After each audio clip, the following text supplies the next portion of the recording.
Kũhĩtũkĩra ndũmĩrĩri, wakiri wa Ekũĩrwo atatũ arĩa maraikĩtio ngono makĩgiritanio na njũragano ya wakiri Kyalo Mbobu, arĩa nĩ Eric Mũhĩa, Paul Mbũgua na mwandĩki mũnene wa kĩama gĩa KANU George Wainaina nĩ marekereirio thutha wa ũthuthuria wa borithi kwaga ũira wa kũmohithania na gĩko gĩkĩ.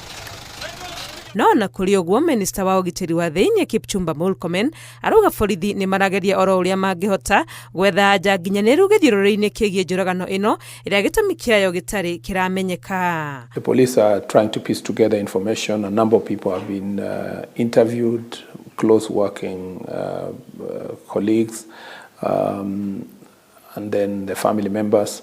The police are also looking at what is the motive and trying to look at various cases he's been handling, just in case it is something related to his professional work.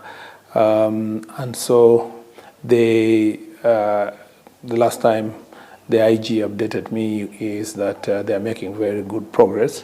They are optimistic that they can be able to get the suspects. Murkomen augĩte ti ũndũ mũhũthũ kuona ngero ĩno yagereirwo kũndũ kwĩhithĩte, no akeranĩra atĩ maabitha a ũthuthuria nĩ megũtigĩrĩra nĩ menjerera nginya ũmaũmbũke na ageri a ngero ĩno mahakwo moko. The cameras capturing his movements earlier really, from what I was told, did not really show any suspicious motorcycle around him. So it was only now at the place where this happened. And so some work is being done. We believe that there will be success. The DCI, the National Police Service, are confident that they will make a breakthrough.